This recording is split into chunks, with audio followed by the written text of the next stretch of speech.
and even lizards and snakes that they trample to death with their feet and then gobble up. Can you imagine? That is the grey or the common duiker. Just gone into that bush there. Very nice. Amazing. You just sit in one spot and you just really start to look around, and all of a sudden everything that was in the bush around you just starts to pop out. We've got some francolin here as well. They've just arrived on the scene. Busy flicking up the bits and pieces of buffalo dung. That, I can tell you right from the word go, is a Natal francolin. You can see how the tail is down, not cocked up like a chicken's would be. It was one of the very, very first birds that I learned how to diagnose from their general impression of size and shape. The acronym is GIZ, and it stands for General Impression of Size and Shape,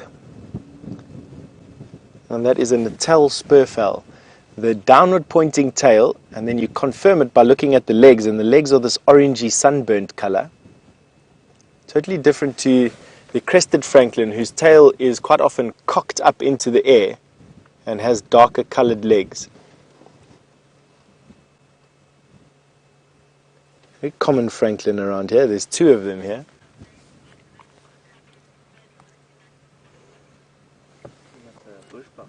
That is a bushbuck. And there is also something that we don't see too often. Safely ensconced in the Vuyatela camp is a bushbuck. So the nyala is the fantastically colored antelope with the long hair on the left-hand side of your screen.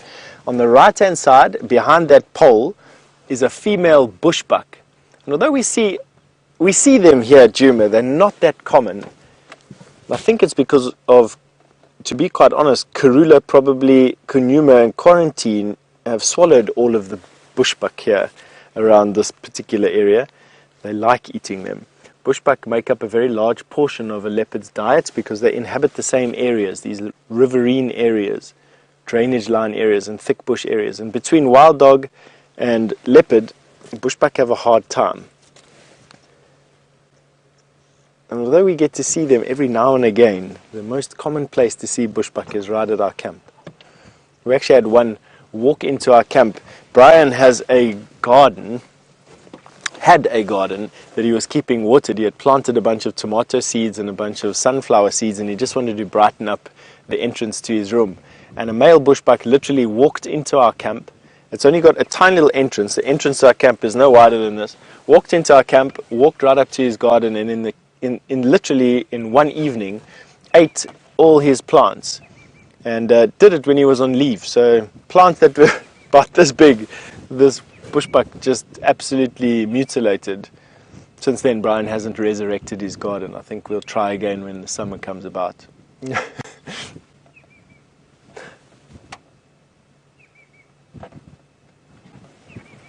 Still got this blacksmith lapwing here.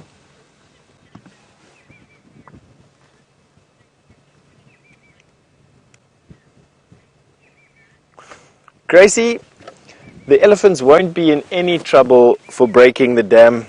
These man-made dams are very susceptible to be broken by elephant. They can break it as much as they want, and we will just keep on fixing it. So no, they won't be in trouble. You don't have to worry. They can come and break it as much as what they want.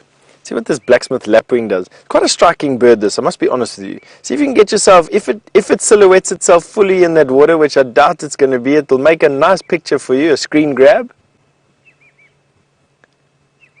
There we go. Not quite the most perfect reflection, but because of those colors, it stands out quite nicely.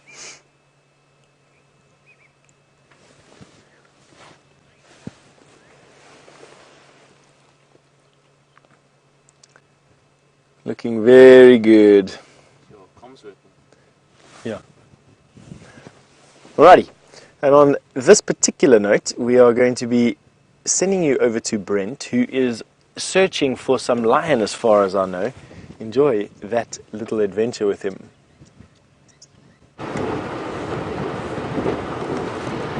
So we've left the lions. Unfortunately, there's quite a lot of vehicles trying to get in there. So I'm actually just checking an area of Cheetah Plains we don't check too often. And this beautiful little dry river system, and I'm still hoping to see a female leopard that I've never seen before in this area, which is Tundi's unnamed cub, her last one. So at least once a week I like to have a little dabble in this area.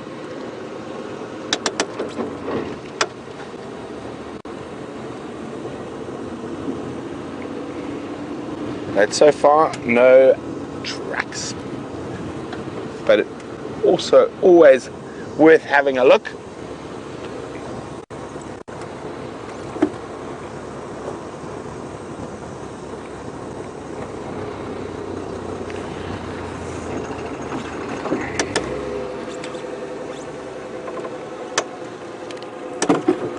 So, hi Jim. Jim is in Massachusetts.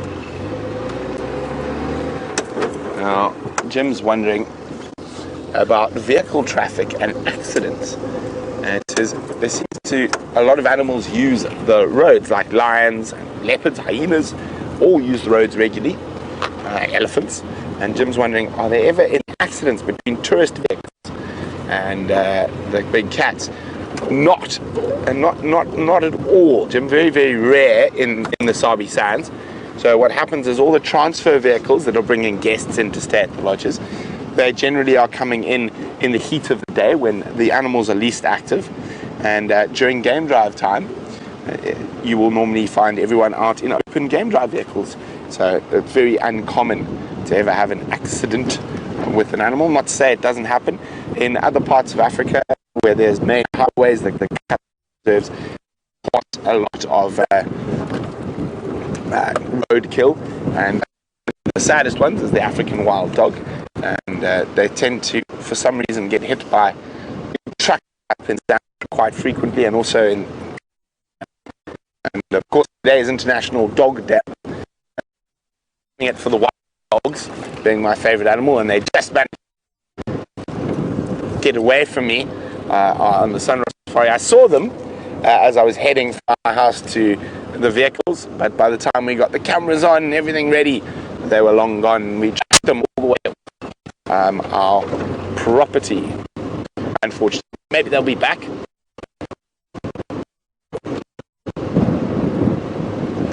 Okay, there's a lot of, oh, hello Ellies.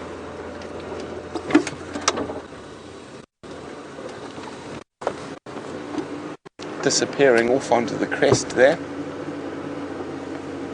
Looks like a nice big bull on. Let's see if we get a good view of him.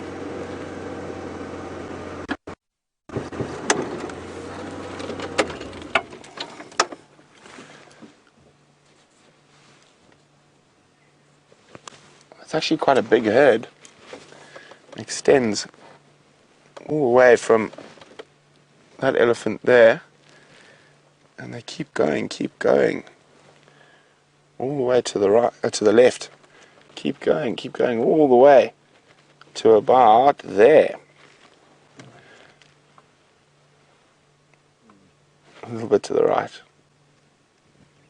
And just there's lots of them through there. And unfortunately, they are moving towards our southern boundary on Cheetah Plains, and they're about to disappear across it. Nice big herd. Hopefully we'll catch up with some eddies a little bit closer. Oh, look at that. Sneaking out of the bush for a drink. I don't think it realized it's been spotted because we're so far away. Zoom right where you are, up a bit, a little bit to the left. Keep zooming. There it is, a little bit to the right. Below the dead tree in the background, it's a little grey duiker. So, heading towards you can see Cheetah Plains Lodge behind, so it might be trying to sneak towards the Cheetah Plains Lodge pan for a drink. And you can see, very, very nervous when out in the open, checking about.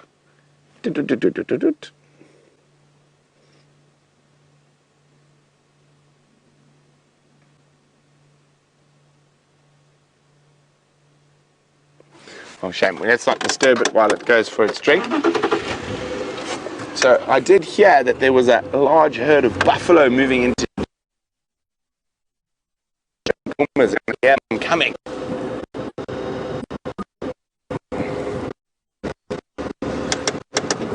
Okay, so what Dave and I are going to do, we're going to make our way back towards Djuma. Quite busy on Cheetah Plains. Lots of vehicles going to see those lions, so we're going to skedaddle back to the north. And while we do that, let's go see what Steph's been up to. Haven't been up to too much. We're busy driving back down Central again, the road of many mountains with these mitre drains that have been enthusiastically built on it. We're also heading basically towards Brent. He's coming from Cheetah Plains and we're heading towards Cheetah Cutline in an easterly direction towards Cheetah Plains. We're going to make a quick loop around the top end of Central Road where it goes into Drakensberg, and hopefully we get to see something out there. Lots of animal action around Djuma.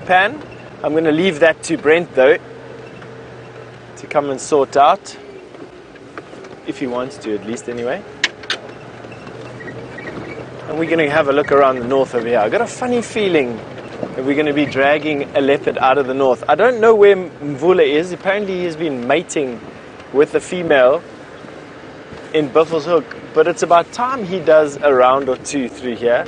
And it was yesterday morning that Karula crossed out of Djuma, and she has this knack of appearing back into Djuma again from this area, this Cheetah Plains, not Cheetah Plains, excuse me, this Cheetah Cutline, Drakensberg Road.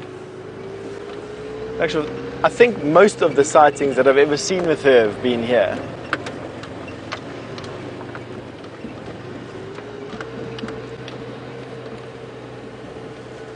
Alright, now we are in this part. It's actually a pretty awesome place to walk around in, this particular area. It goes from thick to open, eroded areas and back again into thick bush very quickly. And that changing sort of environment leads itself to different animals being encountered all the time. I'm hoping for one of them to pop out of the woodwork so that I can show you something interesting. On this upright stick is a cardinal woodpecker.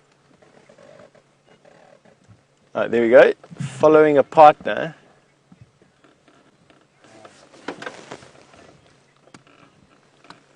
Did you have it there? No. Just out of the shot was that cardinal woodpecker. But Bob, in Cape Town, you've asked me if we get the African paradise flycatcher here. We absolutely do, Bob. We absolutely do. They're just not here right now. They arrive and they start to nest in summer. So we'll have them back again and flitting through the trees, lots of them around our camp, lots of them around the thicker bush areas of Djuma, and hopefully come summer, so from about November onwards, we'll be able to show you some African paradise flycatchers, one of the most striking birds. Do you have them where you are, Bob? Do you see them in summertime with their nests, males with their blue faces and their cinnamon bodies and their long tails? Their nests that they make, they've got a cup-shaped nest, everybody, that they make out of spider webs and lichen, and they camouflage perfectly to the branch. Very striking little bird, incredibly fast flying as well.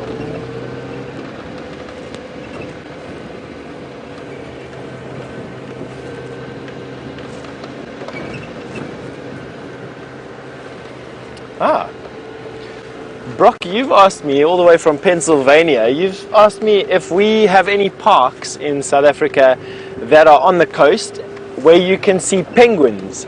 We absolutely do, Brock, just one place. There's only one land-based penguin colony in South Africa, and it's in Simonstown in the Western Cape, between Simonstown and Fish Hoek, I think, in the Western Cape. And they've declared just the little place around that nesting beach really as a national park, and you can go and pay a little bit of money and go and see those penguins. The only penguins that we get in the Western Cape, land-based penguin colony, of the Cape jackass penguin as far as I know. I think they've changed this name now to the Cape penguin. There's something very interesting there. There's definitely not a penguin, although shares some similarities with it. It has a beak. and 2 legs. I think that's about where it is.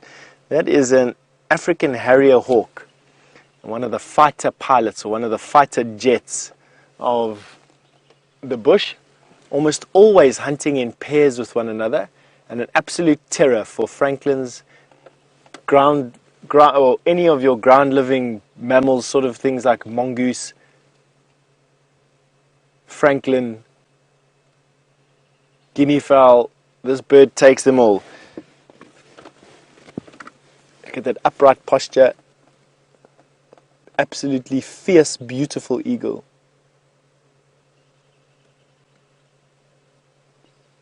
This one's crop is a little bit full. Birds store their food before it goes into the tummy in their crop, and you can see just below his head, his sort of neck area and going into the top half part of his chest is slightly protruding. So not full, he's had something to eat, perhaps yesterday or maybe this morning early. Let's see what he's going to do. Are you going to fly? Those feathered legs, indicative of a true eagle. That's how we tell true eagles from other eagles, is those feathered legs that you can see there. Feathers extending all the way down to the feet. Long back claw, and it's that back claw that they use to kill with. Very robust back claw. They grab with the 3 front claws, and then they use the leverage that that gives them to thrust their back claw into the bodies of their victims. And that's how eagles kill. Very strong grip, very sharp claws. Probably capable of killing something about the size that they are.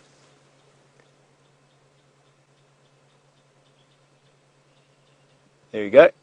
You hear the squirrels and everything just going crazy.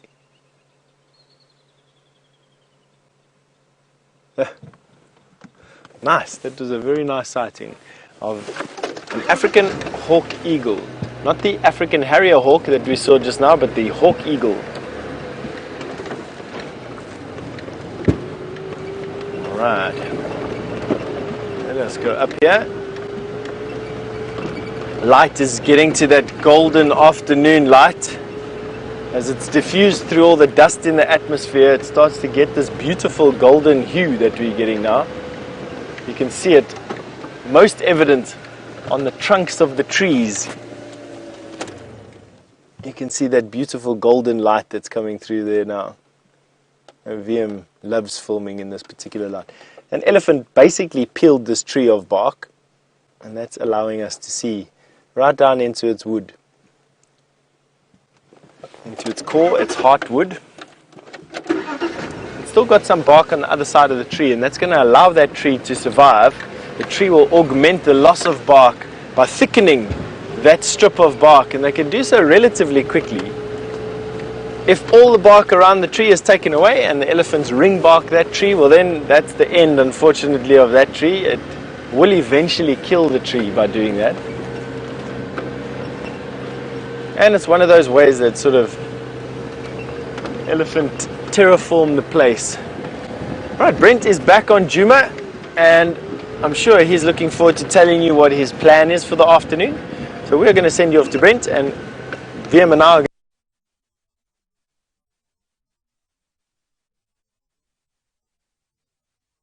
going to carry on back towards Buffelshoek Dam.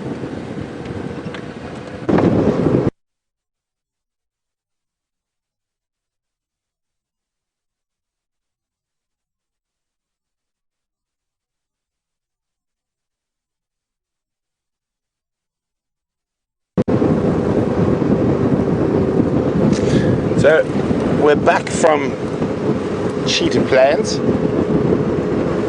and we're back on Djuma. Oh, sorry, standing by.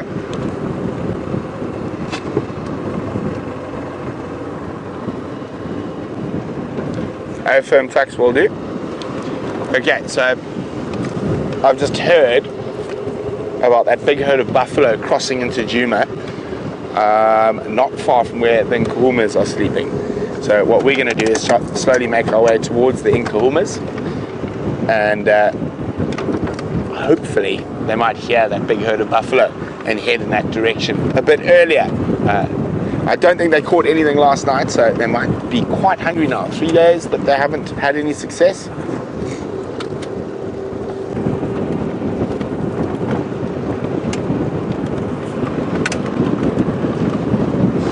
And a quick little gander down the southern boundary, see if Karula's around.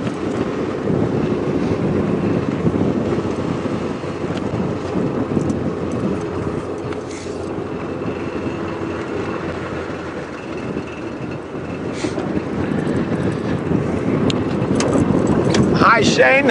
Shane would like to know, how do you apply for this job? Well Shane, I'm not sure. Do you mean my job, or do you mean Dave's job? Or do you mean Kirsten's job? Or do you mean... No, I'm joking. Of course I think you mean my job. My job's the best, isn't it?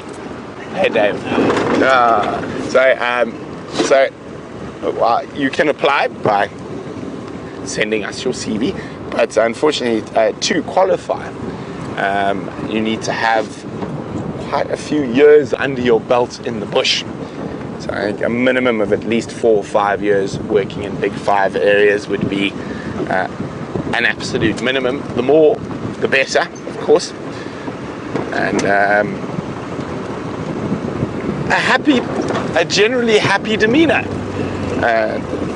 to be out and about in the wonderful African sunlight. And oh, hello, pig.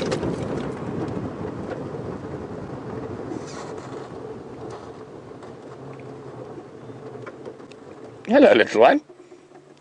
This is one of this year's babies. Doesn't quite have the massive tusks, but sports some impressive facial hair. Did you just snort at me? Did you hear that, Dave? He just did a meh. Meh, do you too?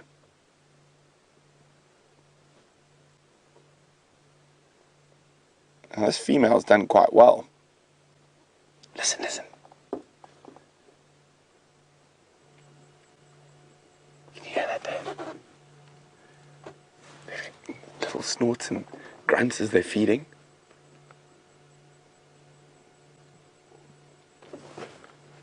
So awesome.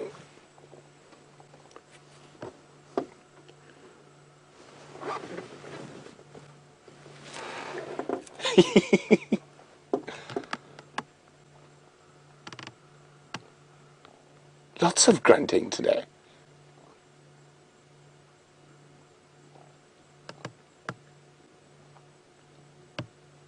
You don't often hear a warthog grunt this much. Very talkative little one. Oh, there comes some more. Getting some solar interference. There's a car behind us.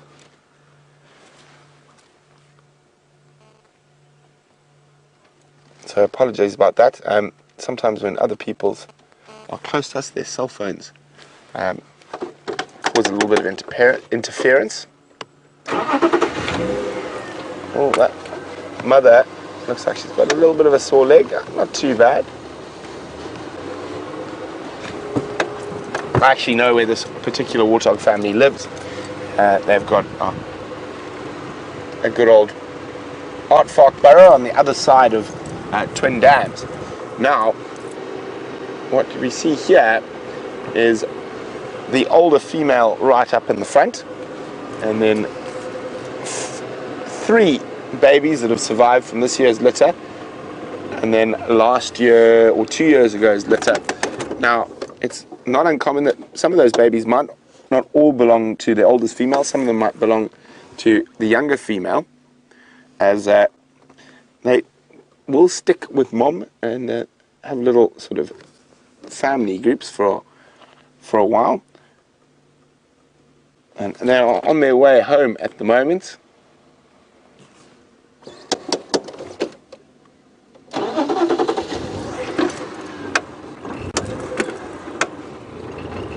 Now, Ginny in Texas is wondering, how much does an adult warthog weigh? Well, an adult boar... Oh, look, that one's having a... Was he having a scratch? No, finished having a scratch. An adult boar can weigh up to 90 odd kilograms, so what's that? 200 plus pounds, about my weight. Female generally around 35 to 45 kilograms, about Karula's weight. So they're all on their way. They're all on their way back towards their den for the night, so they can get safe underground and hopefully not have any trouble from lions and leopards. Speaking of lions and leopards, let's keep moving towards those Nkuhumas.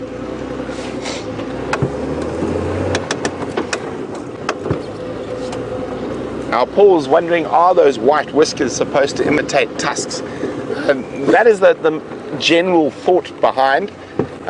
You also probably find they're quite useful when ploughing about, quite sensitive for feeling for things on the other side of them when they've got their nose down and digging.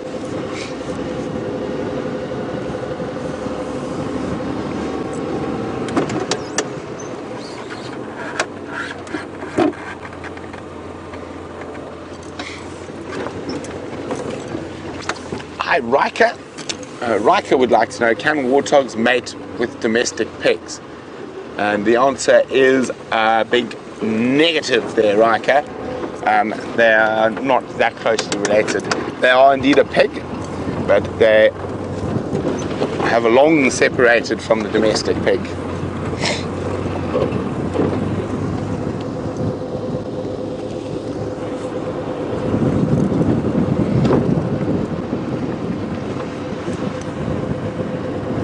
Now we are heading towards that time of the day, and I like to call the magic hour.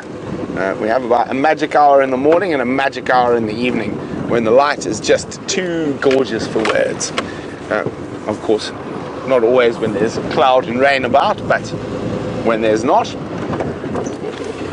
I'd say about, I don't know, 10 minutes or so till magic hour.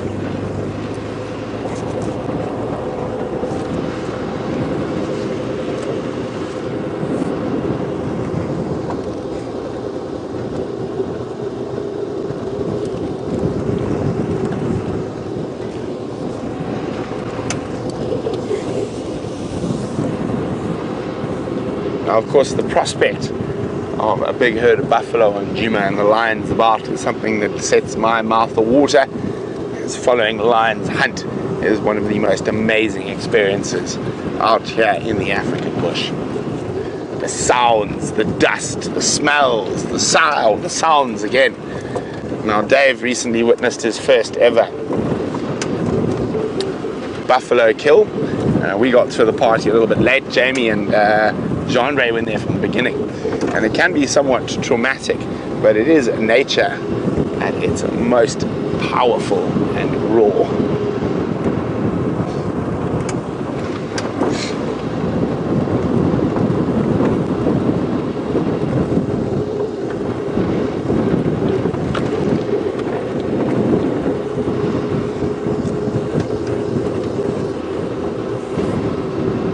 Such a beautiful late winter's afternoon.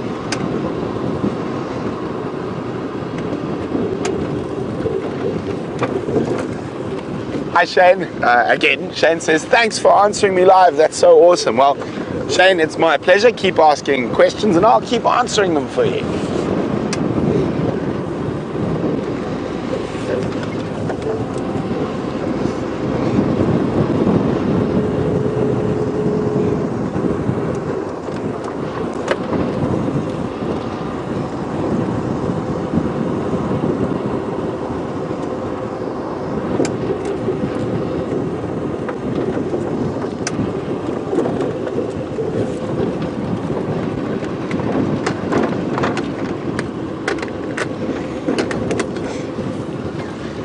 Hi Steph, who's in Belgium. Steph's wondering if I have been to Kenya or Tanzania.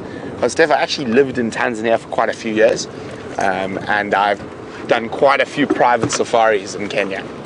So yes, I have. I've been all over both those countries. Well, in Tanzania, I've obviously the Serengeti and Ngorongoro Crater, all those places.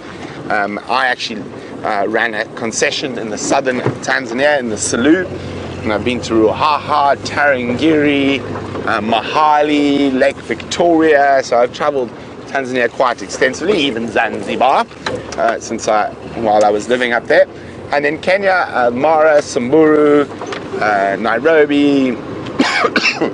The only place in Kenya I haven't been that I would really like to go is the Aberdares, to go do some trout fishing while looking out for buffalo and elephants at the same time.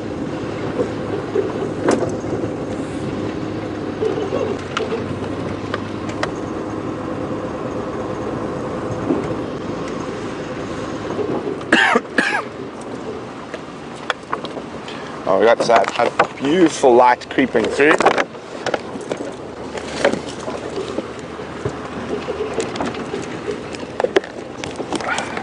Lovely, lovely evening.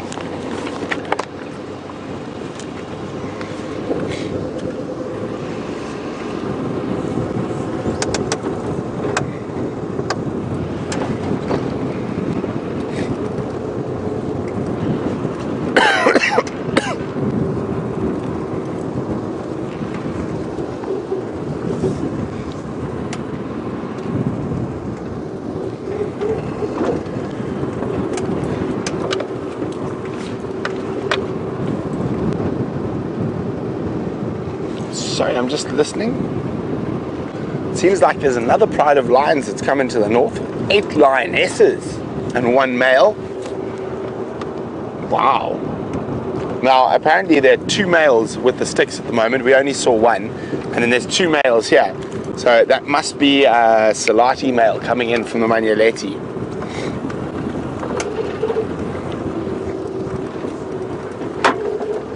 I wonder what pride that is. That could be the Torchwood pride.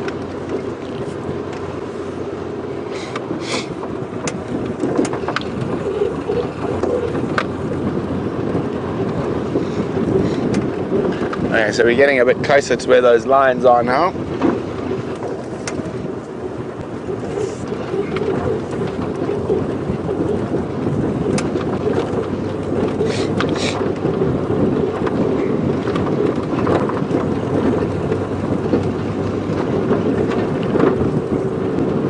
Okay, so the lions are just on the other side of Gallagher and Vuyatela lodges, which are in Djuma, which are here. So I'm just going to sneak past.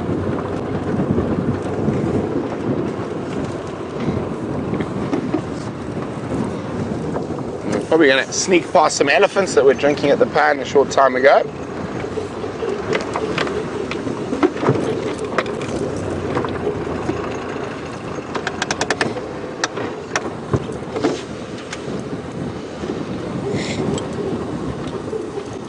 Hello, Ellies. Oh, I can see she doesn't look too relaxed. Yeah, shame. And we're not going to stay with these Ellies. You can see she's not very relaxed. You can see her body language, stiffness in the tail. Watch her head movement. Okay, shame. Let's not stress her out. She could have been coming from far, not used to cars. Hi Angie, Angie says she's going on a medical mission to Ethiopia. I was wondering if any of us had been there. Angie, that is the one country I know an incredible amount about and is probably #1 on my Africa bucket list. But I haven't actually got time and managed to get there. Now, if you do have a bit of spare time while you're there, Angie, it's definitely worth doing some traveling. Now, there's a couple of species I've never seen that I really want to see in Ethiopia. Of course, for me, I love wild dogs and most dogs and things like that. So there's the rarest and most endangered canid or dog species in the world. And that is the Ethiopian wolf or simian fox. And a good place to see that is in the Bale Mountains National Park.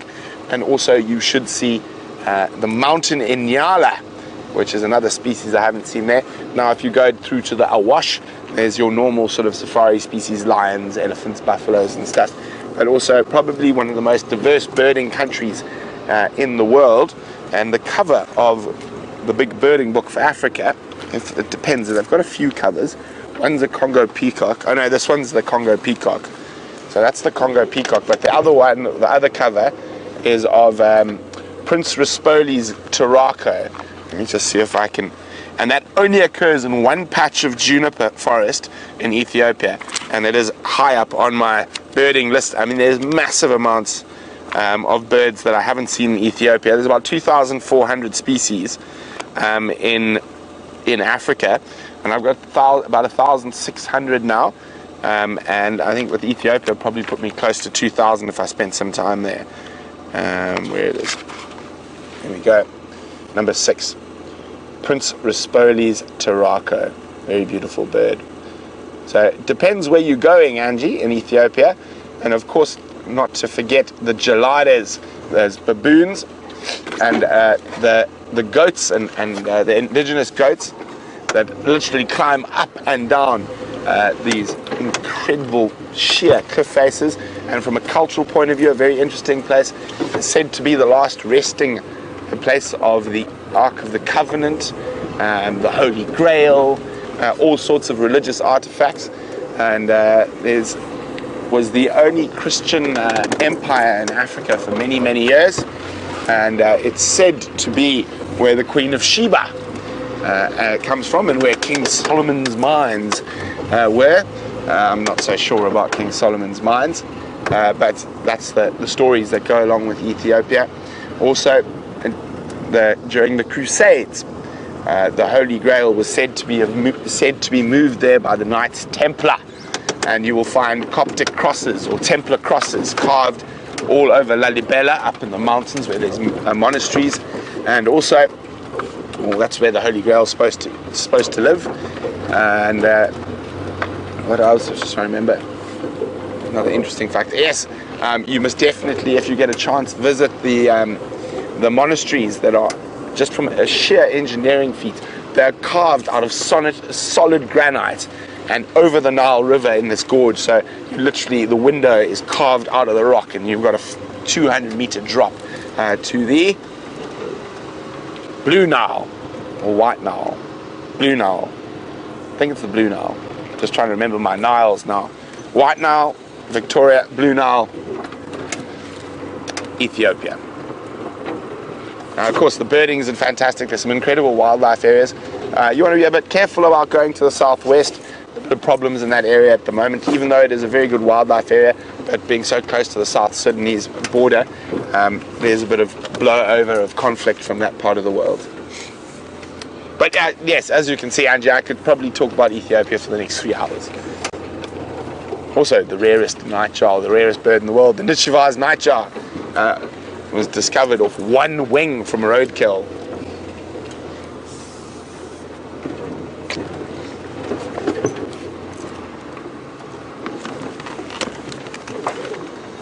So, Yankee Girl, as we did a little mission not so long ago to Rwanda, myself, Graham and Emily, to go look at the gorillas or elephants. I think they might chase the lions.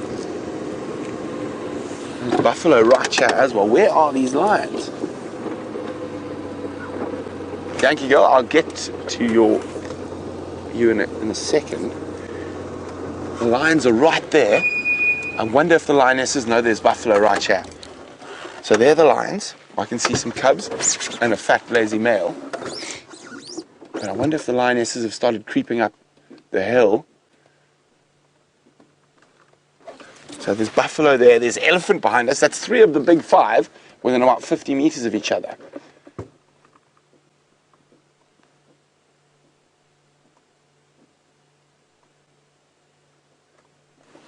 I can't see any lionesses. I'm just going to go have a look in here quickly. If there's no lionesses, I'm going to come back out. So we don't want to be stuck in the little river here when the lions are chasing buffalo up above. Now, I can only see cubs and a male. Okay, I can see a single lioness now. And another lioness. And another lioness. Hi guys. There's a meal right there. Now the buffalo are of course oblivious to the fact that the lions are here. Just watch this big branch here, Dave.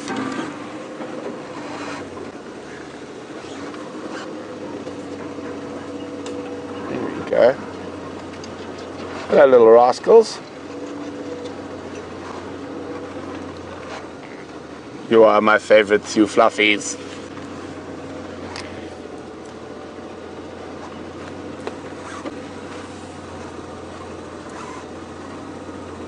So focused on the tire.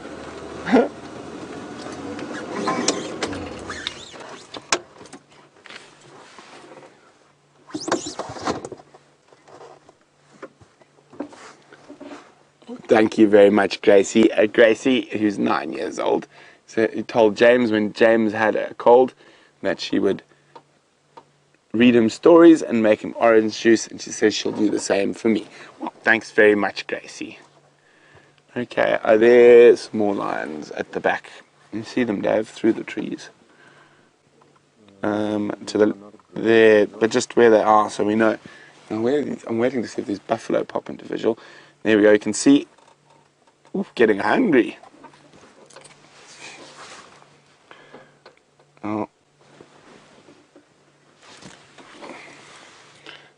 Yeah, as she moves, the male's on the move as well. Oh, she does want to greet the other members of the pride. Oh, yes, they definitely look like they're going to hunt tonight. Oh, here we go.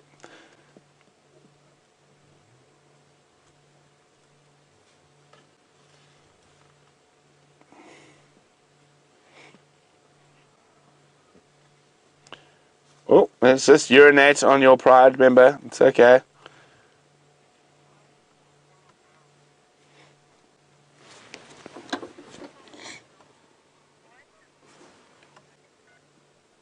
Let's just say at least it was a number one.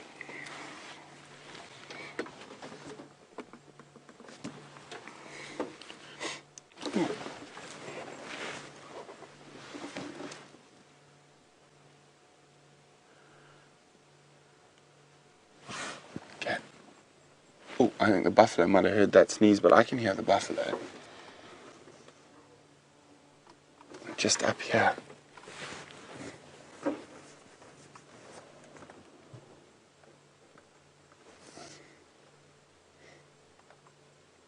These girls are definitely getting hungry.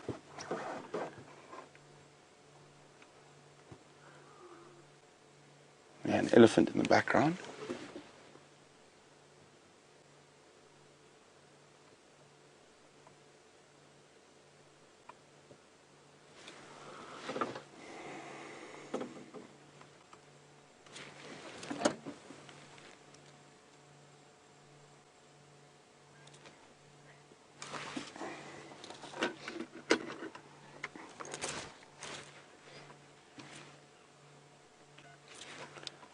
One station with Nkuhumas.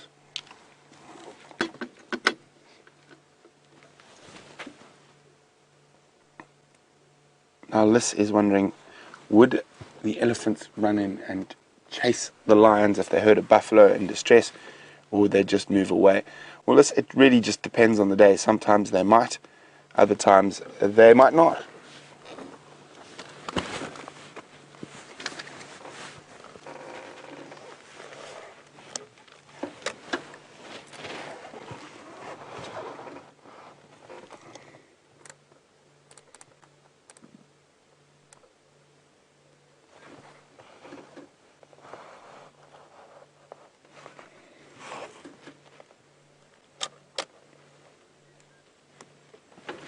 What you doing, little one? Coming to investigate us.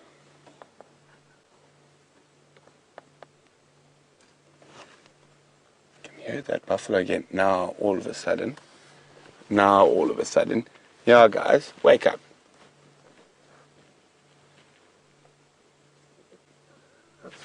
There's buffalo 50 meters away from you. Just going to be on the radio. Standing by attacks. There's two Duggar boys just arrived now, but on the northern side of the Shkova. They haven't seen them yet, but the Duggar boys are maybe 30 meters away.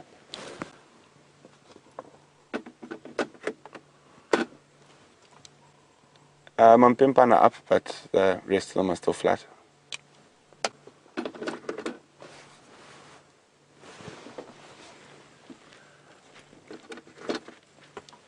stay firm. And as soon as you get in, I'll make some more space.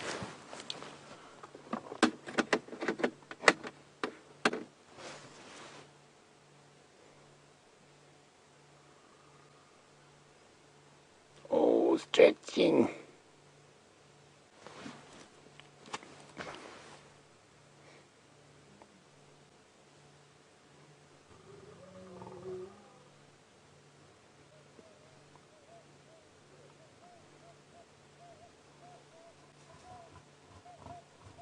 You're gonna chase away the... Oh. Dave, she likes you. Careful, he might get jealous. Oh, he's gonna try mate. He might get a smack. Right, no, not ready.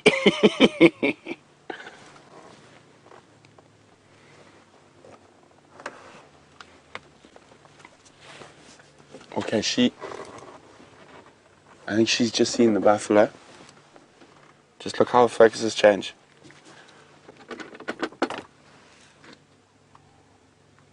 Look at that, there's a fly crawling in her eye. She's completely ignoring it.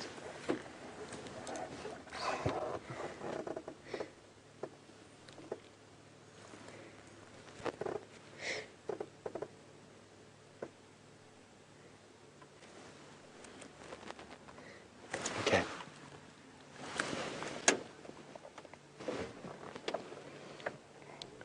Tax. One of my fuzzy is moving towards those nyari, which are just above me here.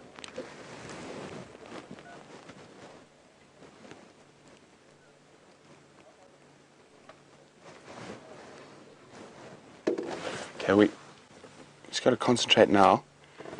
She looks like she might have seen those buffalo. Now we're going to watch what the other lion's reaction to her is, and hopefully the males don't ruin it. Now they can be useful when it comes to catching big things. They can also be a bit of a hindrance.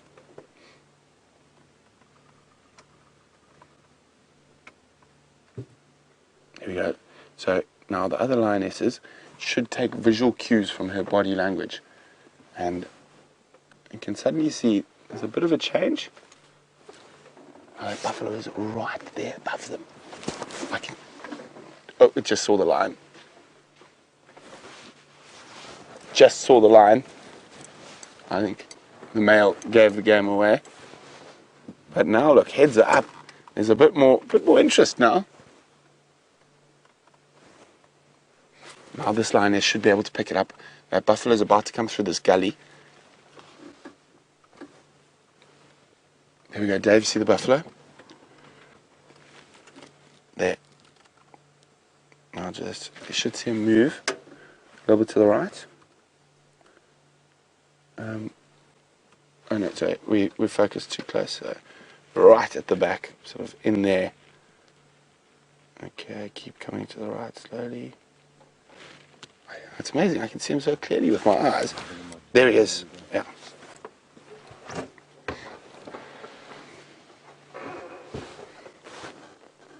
And they are hungry.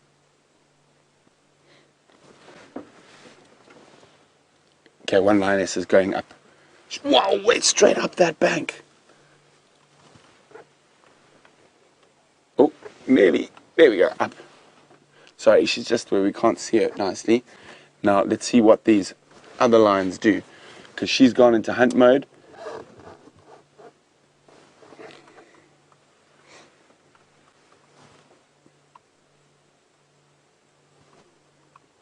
There's another buffalo. There's a couple of them. You can just hear them disappearing.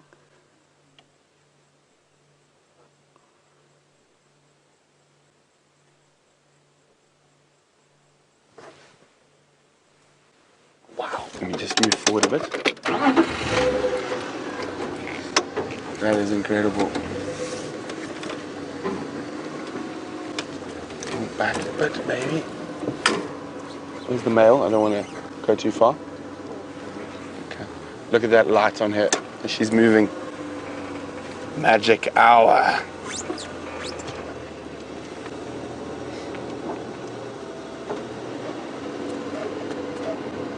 Male's going up. Oh, try and get through. Just quickly. He's going to run up the bank. Not quite as elegantly as she did. There. Sorry. There, he's up.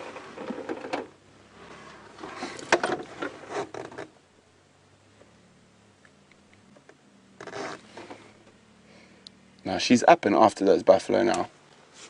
Now, are the rest of the pride going to join her? Well, a lioness and a male lion, two of them are enough to take down a buffalo, but it is easier when there's more of you.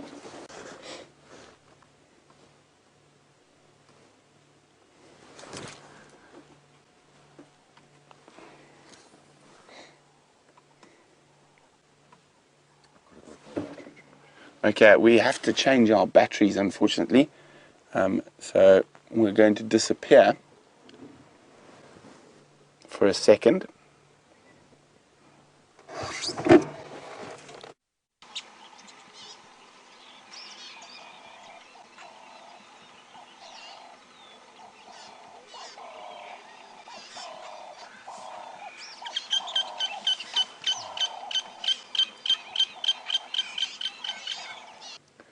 Still with the lions. So Tax and Aubrey are following the other two that have gone up. I'll just wait and see whether these lionesses join.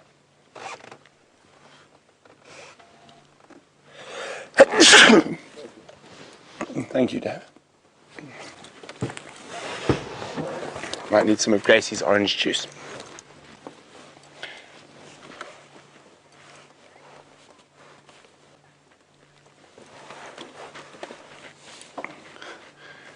Paul says, I don't think the moms want to leave the cubs this close to a buff.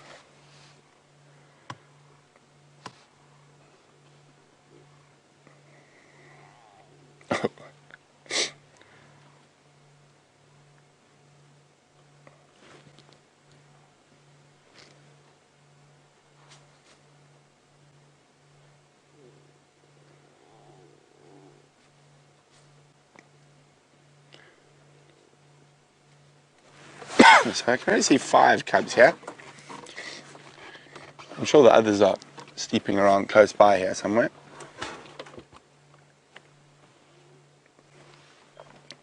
Tax, is that one Satya one are following those Dagger boys?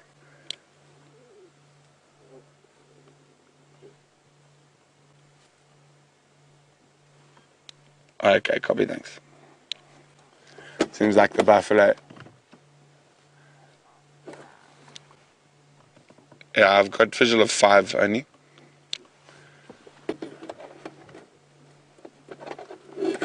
Oh, big tree battles going on.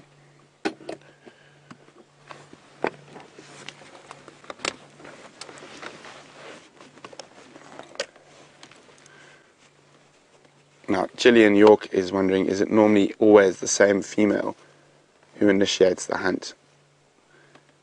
No, Gilly, I think it just depends on possibly who's the most hungry.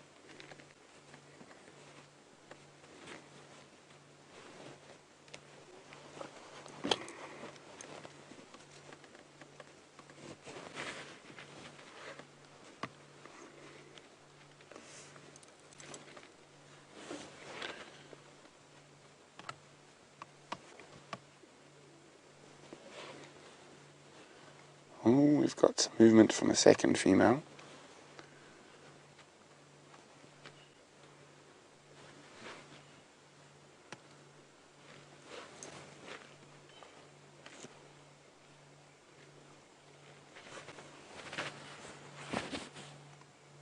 Is it time to go hunting? So we're missing 2 females.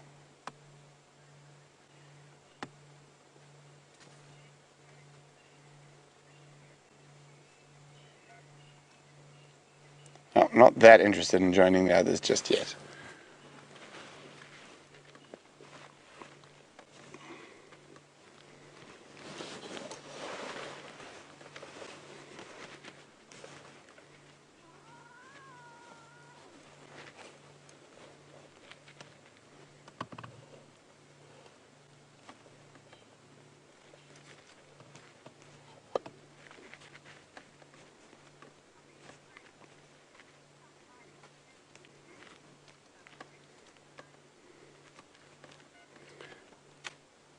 Oh, look at this.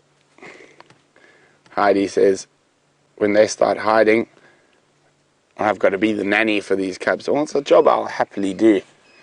Dave, do you want to babysit some lion cubs? Sure. Here we go.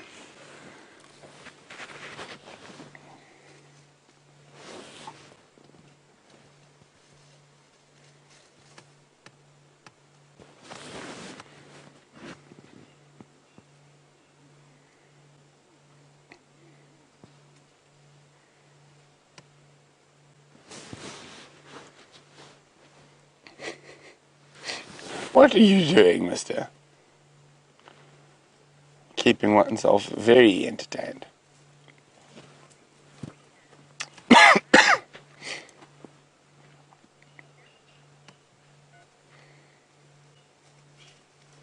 Oh, oh, good jump.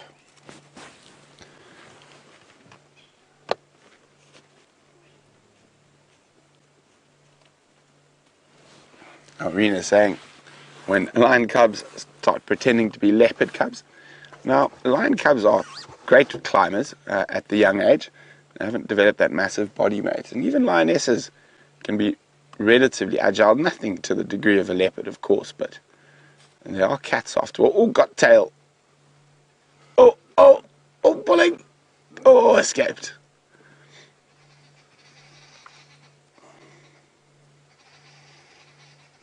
Oh, tail, tail, tail. Watch your tail. Oh.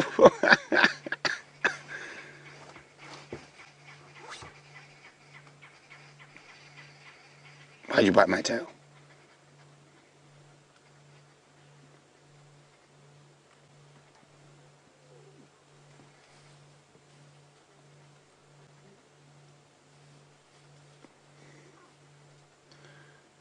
So the 3 youngest ones are here, and 2 of the older cubs. So there's the 3 youngest ones all piling in to get some milk.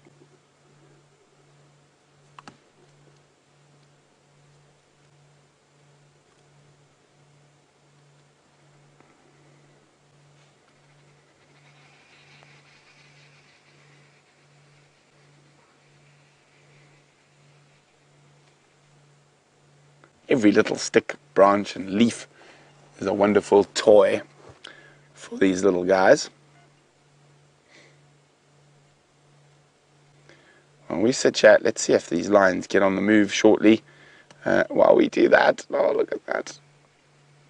One. Okay, finished now? Yes. Okay, now that you've finished, let's, no, back to the same stick.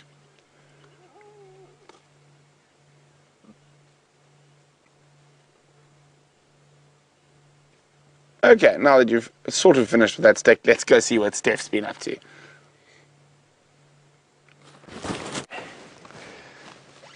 Hi there. We have been up to finding a nice place to have a sunset. That is what we've been doing. That and a few other small little things that have yet to be seen. But have a look at that. We have got one of the most spectacular sunsets. I say that almost every single day, but that's because it is a spectacular sunset. Lots of dust in the atmosphere. Almost in exactly the same place as yesterday, in actual fact. Actually, I think it is in exactly the same place as yesterday. It just happens to be a nice place to come for a sunset. Oh, it's been a hot afternoon, I must be honest with you. I don't think I've quite finished sweating just yet. I know, even though there's this fantastic cool breeze that's blowing down on top of us over here, it is a relief that we have ended today. There you go. You can see it is nice. We're getting to that chocolatey brown stage where arms are turning into pieces of leather and wood, and all the hair is bleached as white as anything. You can see that the sun has done its damage. All right, the sun is going to be down in the next couple of seconds, and I think we're just going to sit here and watch it go down. I know you've been full of the action with those lions, looking at those buffalo. Isn't it amazing that animals, no matter what happens this time of the year, there's not this truce, there's this almost, I know you need to sacrifice one of us, but I just hope it's not me. have a look at this. Ah, yes, we've got this arrival of the daily flight of doves again to sit and do who knows what. As you saw a little bit earlier from us, the grey lories or the grey go-away birds drink like typical birds do. They dip their faces in the water and then they lift up their necks to let the water run down their throats. These birds, however, drink upside down as far as I can see. Excuse me blowing all over. I got sand all over my binoculars, so it's making it difficult to see through them. These doves are just doing exactly what they did yesterday and the day before. Is they're on the edge of these mud flats, picking up something, and I can only imagine that it is that they're picking up minerals. They can't be drinking because they're not doing that typical sucking up the water and then trickling it down their throats by lifting their chins. I'm almost certain that it's just a mineral deficiency that they're picking up there. And exactly the same time yesterday, just at sunset, all these doves come in, almost all of them Cape turtle doves. I can see one, no, even the laughing dove I thought was even the turtle dove I thought was a laughing dove ended up being a Cape turtleneck dove. Just one of these bizarre things that we're witnessing. The sun has gone. While we were watching our doves, the sun has disappeared behind those two trees, giving us that color sky. And believe it or not, the sky between those two trees is exactly the color that you're looking at there. There's no filter or anything there. There's one or two filters, but nothing much. That is what we're looking at. As you can see, as VM pulled out over there, that exact color was what you're looking at now. Just one of those real African sort of sunsets, dusty, hot day. I'm feeling again a sense of relief. I almost want to go like, whew, just let today out. Even though it wasn't a particularly busy day, it was a Saturday, a typical Saturday. Went for a run, did a bit of exercise, had a bit of work to do after we finished with the morning drive. Had a brilliant afternoon drive, saw some elephant, you've seen some lion, and yeah, just the end of another fantastic day, really. All right, that's sunset. Let's carry on going, see what we can find for the evening.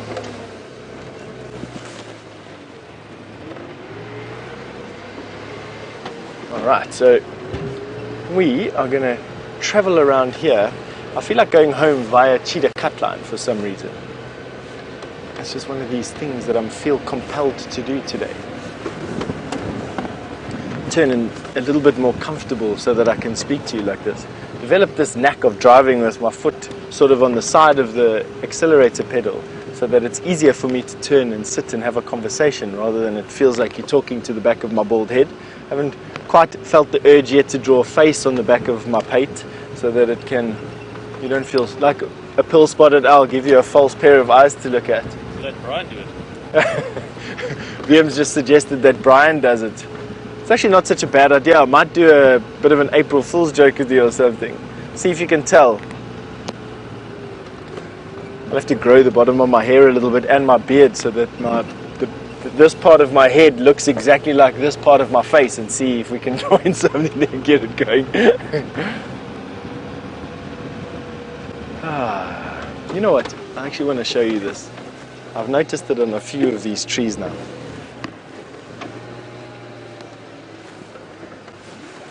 Ooh, Erica's asked the dilemma question. Hello, Erica. You've asked, before I show you this, you've asked, would I help an animal that was stuck in a man-made dam? Ooh, so let me tell you what I want to answer. I would absolutely help an animal that's stuck in a man-made dam if there were no hippo, buffalo, or crocodile in that dam. Yes. If it was an animal stuck in a natural pan, I would not help it at all, in actual fact. So I hope that answers your question. I know it sounds weird, it's much of a muchness. But yes, I would if there was no danger for me being stepped on or buffaloed or eaten by a crocodile. No, I wouldn't if I could and it was stuck in a natural waterhole. And that goes for anything. Elephant. I think maybe I'd help a wild dog or a cheetah. I'd help a wild dog or a cheetah if it doesn't bite me too much. Alright, let me show you what I wanted to show you. Liam, up this tree, you'll notice a wrinkle in the bark. So if you go in at that V that you're looking at in the middle of the screen, and we go in, you'll see that the bark is wrinkled. Now I've noticed that this on combretums, So leadwood and bush willow, and I've noticed it on these silver cluster leaves, really old silver cluster leaves. And that wrinkle is transferred into its wood. So if you had to go and take the bark off, that wrinkle would be in its wood. Now think about what I've just said. This tree has got a wrinkle on it. It's not because the branches sagged. I just have absolutely no idea why the tree would create a wrinkle like that. Other than it grows slowly and it's trying to fight gravity, perhaps. I'm not too sure. So any of you wood carvers out there, or any of you woodworkers, or lovers of wood, or lovers of carpentry, I would love to hear from you, and I'm sure quite a few others would like to hear from you. What creates that ripple effect in hardwoods or trees that grow relatively slowly? I'd like to know, please, if you don't mind. You can send your answers through via email or questions@wildearth.tv, or use the hashtag SafariLive on Twitter, and I'll share it with everybody as soon as we get that answer from you. I'll see what I can find, but in all my years of seeing that, I've never really ever found any description as to why they have it. Described, yes. Go up a little bit here. There you got the wrinkles coming, and it tends to be at the junctions of main branches. In this particular tree, it's only at that particular junction, that wrinkle that you're seeing there on the left-hand fork. And that, I've carved a piece of wood like that, and that is actually transferred into the wood itself. Nice.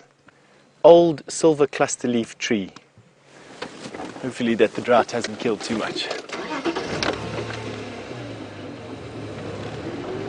I find myself, the more I travel in the bush and the more I do these game drives, the more questions I have, and the more unanswered questions I have, at least anyway. Sometimes I must say it's a bit disconcerting when I have to provide an entertaining and informative show to all of you, and find myself at a loss for answers almost all of the time. Nevertheless, I think it's what keeps me going out here, is all these unanswered questions.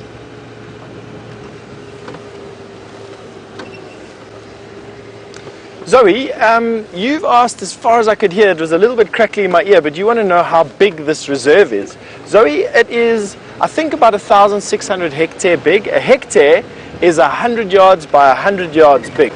So probably around, or just a little bit bigger than 1,600 or so hectares. I think that's what we've got here at Djuma. We've got a little bit more with Cheetah Plains and a little bit more at Arathusa.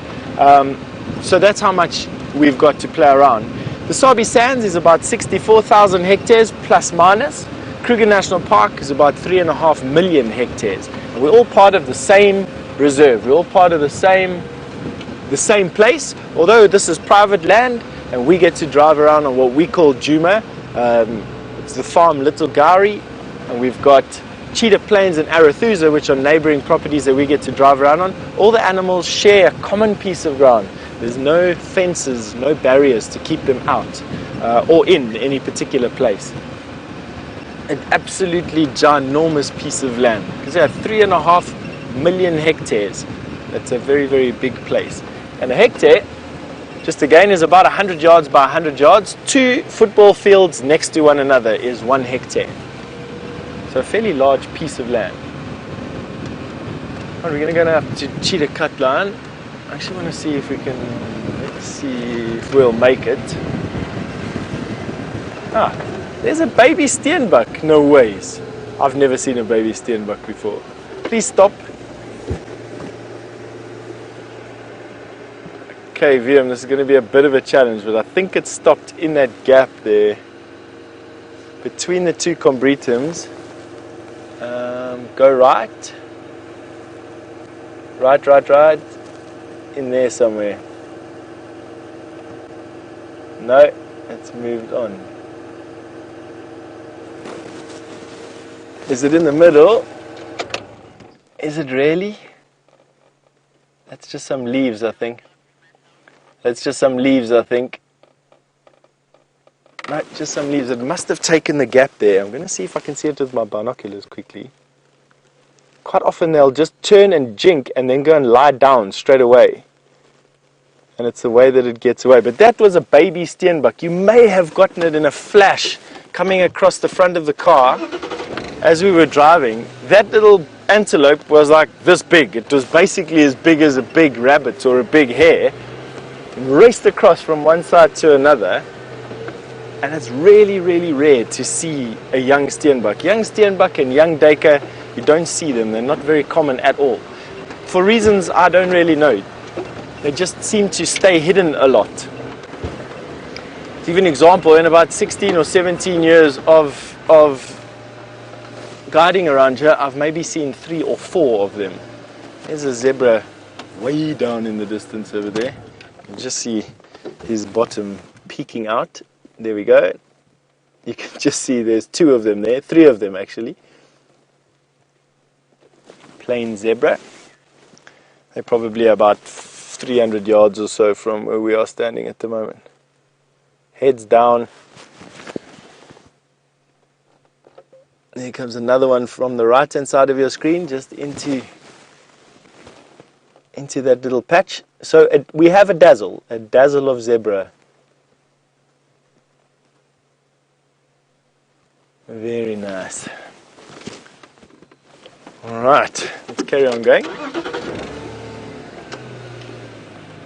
So to give you an example about how big that little steenbok was, it was half the size of an adult steenbok and about the same size as a big rabbit or a big hare, going at about 3 times the speed across the road.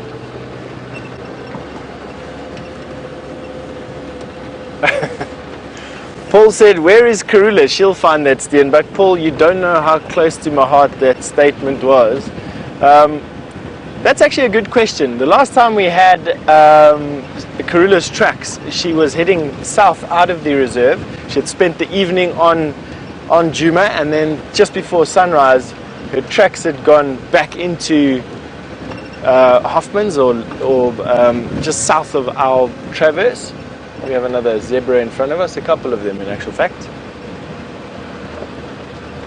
We have a zebra crossing there. I know that was about as cheesy can get. But it's just you can't stop and help yourself.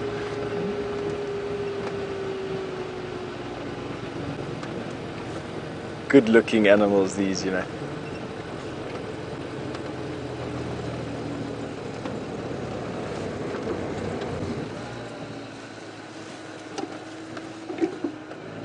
The one on the left-hand side has just had a sand bath, hence its rustier color. The one on the right is still clean, relatively speaking. You can still see that shadow stripe that they have on their rumps that makes this the Birchall zebra or the plain zebra. None of the other zebra have that shadow stripe. They're all just solidly colored. This one looking at us, that blaze on their forehead, just such a fantastic pattern.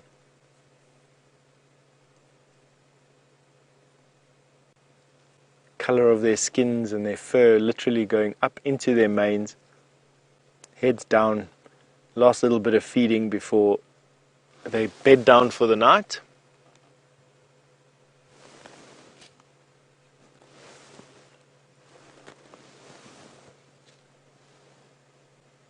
Very, very peaceful at the moment. One of the lions' favoritist foods. Tanya, I must agree with you, they are so beautiful. They are really fantastic things. Fantastic creatures, I should say. The stripes, apparently most of the wild horse in the world have a stripe of some sort or another. It's just the zebra seem to have evolved this incredibly striped, very bold coat. A couple of hypotheses around as to why. One of the ones that I like most is it's a form of cooling down. Zebra you hardly ever see standing in the shade. They're quite often just standing in the sun. And as the black, or underneath the black bands, there's a lot more capillaries than there are underneath the white bands. And the theory is that heat transfers from the black to the cooler white, which then radiates the heat off of the body and it cools them down. I don't know how factual that is. I mean, like how true that actually is, but I like the story anyway.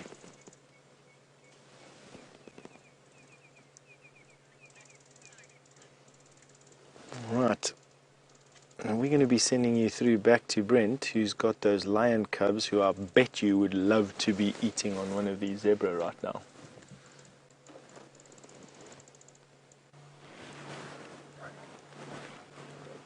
And we're still here. I haven't got up. We're not going to be able to spend too much longer with the cubs, of course, because we won't put any lights on here. And it is getting dark. Oh, look, here we go. Stalk. Stalk. Stalk. And you've been made. You got caught. Oh, boom. Success. Going in for the throat grab. So all this playing is very important. It's all practice for when they get older and need to jump on things like buffaloes. Now, a lot of people always ask, but what would you ever have to teach a lion to hunt if it didn't grow up in the bush? You would not. All you would have to do is let it get hungry for a few days. All those hunting techniques are instinctive. And look at that. Just little bundles of fur.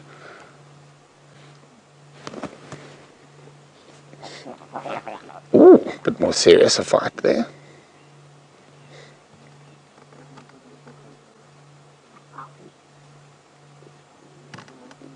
Oh, I think there's still on a thorn.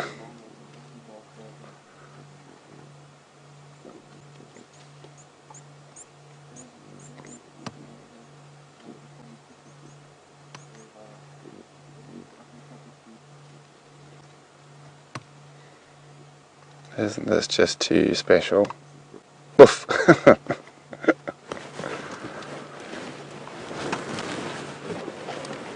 When we spend time with lion cubs, it's wonderful because sometimes all you can do is just sit back, keep quiet and enjoy.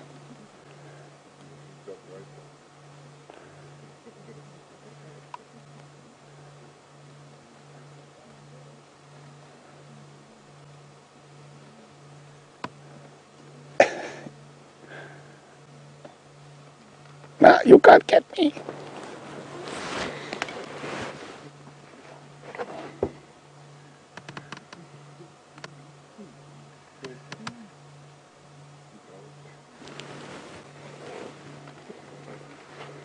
Hello, you.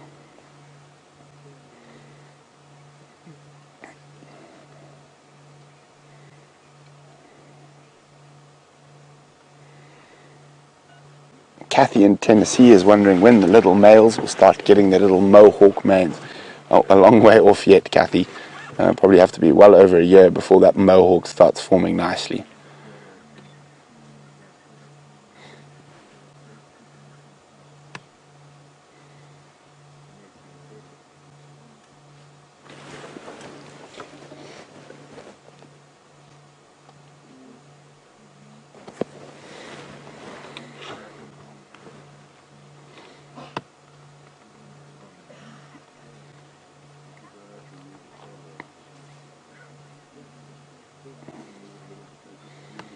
Cat in Tampa says the cubs just look like little mischief makers, even when they are sitting still, and mischief makers indeed.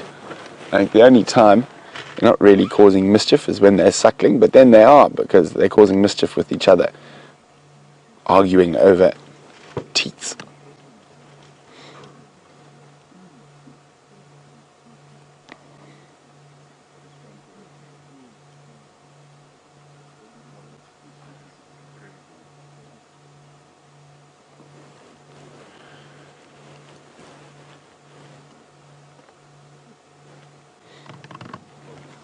Tired now.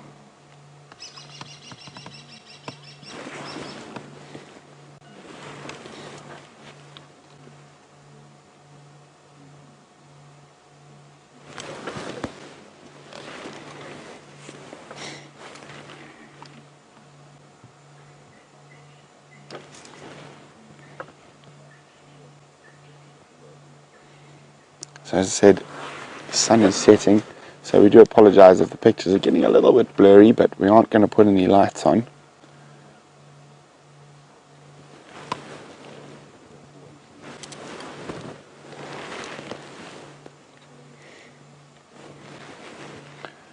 Now hopefully the Nkuhumas have a successful hunt this evening.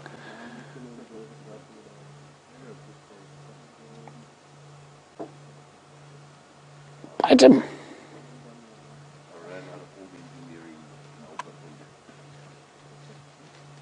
Oof!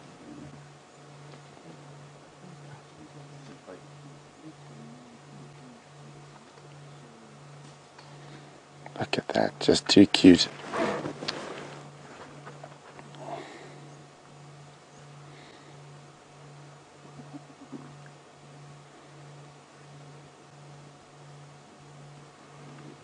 Oof! Swat! That's what happens when you mess with your older cousin. Got up a few kilos on you. Let's go pick on some on your own size.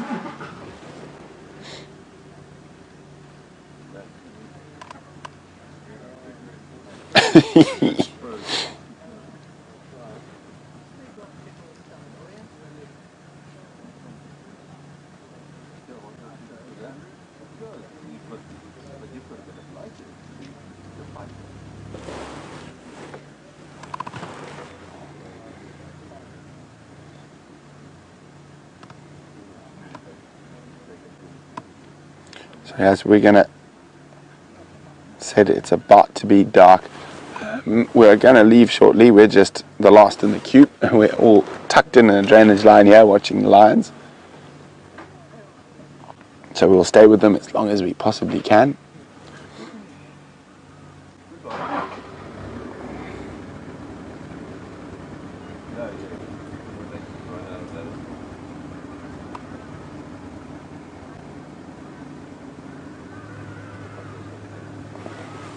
Well, it's been absolutely splendid having you with us on this sunset safari.